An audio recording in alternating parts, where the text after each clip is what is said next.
E eu posso mostrar a você como começar a se curar sem gastar dinheiro e sem precisar de muito tempo. Podemos acabar com as doenças crônicas, fortalecer o sistema imunológico e tornar as pessoas metabolicamente aptas pela primeira vez. Este é o nosso caminho para sair das doenças crônicas.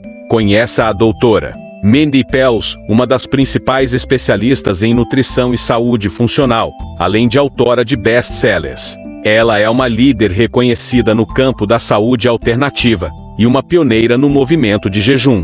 Neste vídeo, resumimos a essência dos seus ensinamentos e destacamos os 6 principais alimentos que ela consome para promover a autofagia de forma eficaz, encaixando-se perfeitamente em seu regime de jejum.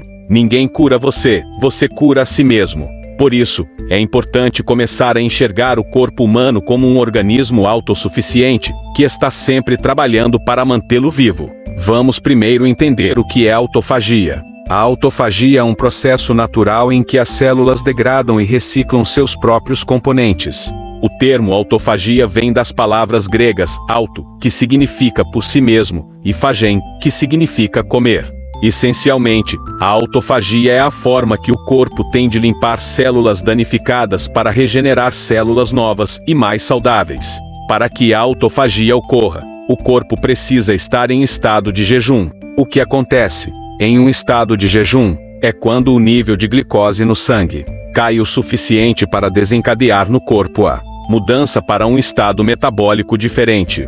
Após cerca de 8 horas, você começa a fazer essa transição. Por volta de 12 horas, seu corpo já está começando a produzir uma boa dose de cetonas, o que resulta em clareza mental. As cetonas desligam o hormônio da fome, então, ao fazer essa transição, chega um ponto em que você não sente mais fome, e isso ocorre por volta de 12 horas. Com 13 horas, vemos que o hormônio do crescimento começa a aumentar, o que retarda o processo de envelhecimento e nos ajuda a queimar gordura. Em homens, a testosterona também começa a aumentar, chegando a um aumento de 1.300% em apenas 15 horas. Além disso, a inflamação, medida por um marcador sanguíneo chamado parada cardiorrespiratória, começa a diminuir. Na verdade, um dos estudos mais impressionantes já realizados em mulheres mostrou que aquelas que faziam jejum de 13 horas por dia após o tratamento convencional de câncer de mama, tiveram uma redução de 64% na reincidência do câncer. Tudo o que elas fizeram foi jejuar por 13 horas diárias, sem mudar a alimentação. Pesquisas mostram que, em 15 horas de jejum, o hormônio do crescimento aumenta significativamente, o que mantém você jovem e ajuda a queimar gordura. Se você continuar nesse estado de jejum, por volta de 17 horas, seu corpo começa a se fortalecer, as células iniciam o processo de reparo, e as células envelhecidas são eliminadas. Com 24 horas de jejum, todo o intestino é restaurado, e células tronco-intestinais começam a reparar o revestimento interno do intestino. Em 36 horas, seu corpo começa a procurar a gordura teimosa, especificamente ao redor da barriga, e a queimar isso como energia. Com 48 horas, sem entrada de alimentos, você começa a gerar novos receptores de dopamina. Isso ocorre porque seu cérebro precisa de motivação para encontrar comida, reiniciando todo o sistema de dopamina. Em 72 horas, todo o sistema imunológico se reinicia e se recicla, sem a necessidade de drogas ou suplementos. Por isso, acredito que devemos compartilhar isso com o mundo como uma saída das doenças crônicas. Agora, a pergunta é: devo jejuar por 72 horas o tempo todo? A resposta é não. Um jejum de água por 3 dias, 2 vezes ao ano, é uma ótima maneira de eliminar células senescentes, que estão envelhecendo rapidamente, ou que podem se tornar tumores. Fazer um jejum de 48 horas uma vez por trimestre pode ser especialmente útil, se você tiver desafios de saúde mental, como depressão ou ansiedade, pois ajuda a melhorar o humor. O jejum de 36 horas é recomendado para quem está lutando com a perda de peso, e está frustrado com a falta de resultados.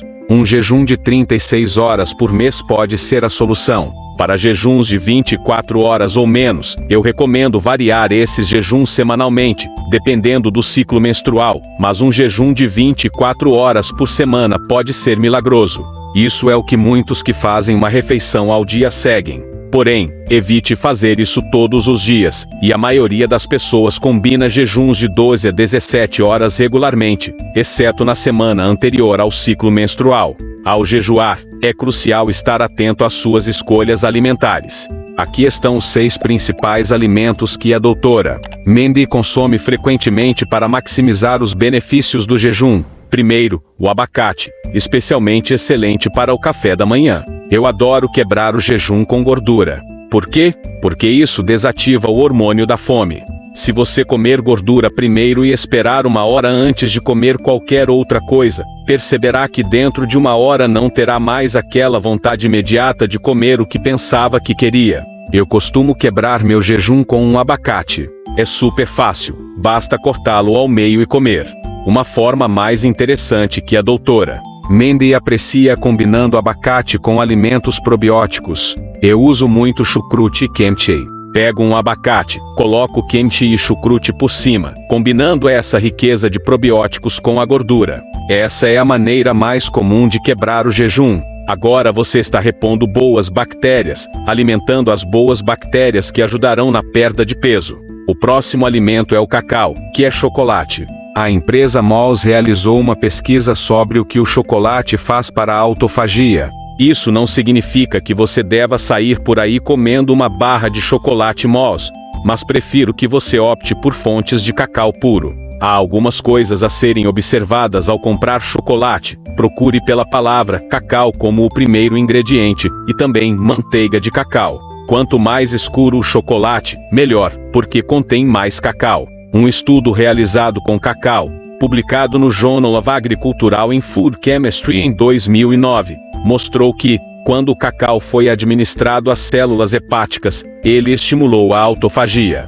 Em seguida, temos o café. Um estudo publicado na revista Cell Cycle em 2014 descobriu que, de 1 a 4 horas após o consumo de café, foi notado um aumento na autofagia no fígado, no tecido muscular e no tecido cardíaco. Minhas recomendações para o café são: deve ser orgânico, pois os pesticidas podem causar mais morte celular e criar mais toxinas nas células.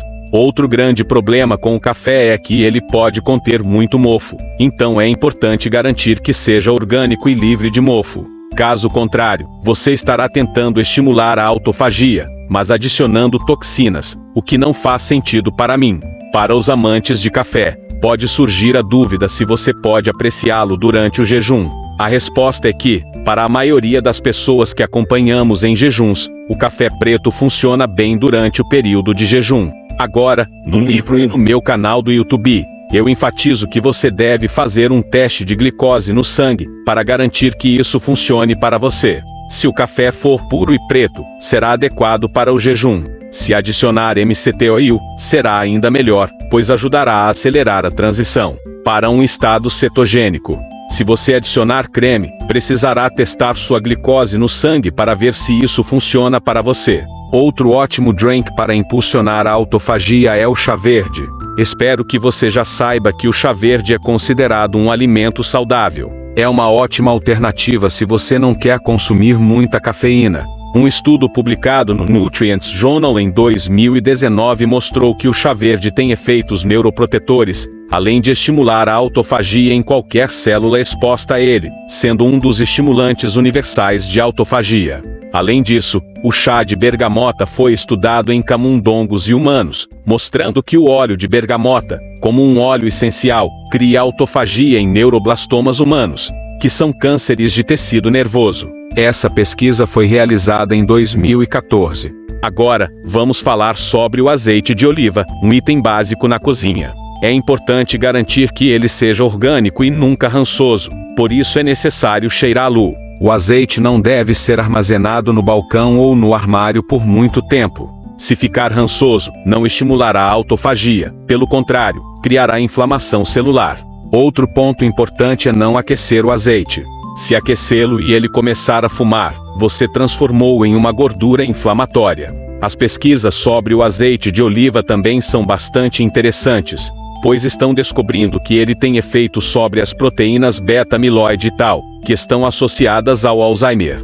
Além disso, estão realizando estudos com azeite de oliva em relação ao câncer, como no osteosarcoma metastático. Portanto, tente usar azeite de oliva o máximo possível. Eu diria até que você poderia tomar uma colher de sopa por dia, especialmente se estiver jejuando. O último dos principais alimentos para impulsionar a autofagia é a curcumina, o componente mágico do açafrão da terra. Existem várias maneiras de incluir curcumina na sua dieta. Você pode polvilhar em sua comida, sempre preferindo especiarias orgânicas, ou comprar a raiz de açafrão em um mercado local, e fazer sucos, embora tenha um sabor amadeirado. Outra opção é cortar e incluir em refogados. Essa é uma ótima maneira de obter uma grande dose de curcumina. A pesquisa sobre o açafrão da terra mostrou que ele aumenta a autofagia em células pancreáticas. Em 2019, um estudo sobre doenças transmitidas por carrapatos descobriu que a curcumina inibiu a proliferação da doença, ao estimular a apoptose, que é a morte celular, e ao estimular a autofagia, que limpa as células. Se você combinar açafrão com pimenta preta, isso permitirá que ele entre nas células de forma mais profunda. Agora, concluindo com a doutora Medi Pels, você precisa desenvolver uma estratégia de longo prazo para estimular a autofagia. Se você não fizer nenhum esforço para estimular a autofagia, suas células acumularão toxinas.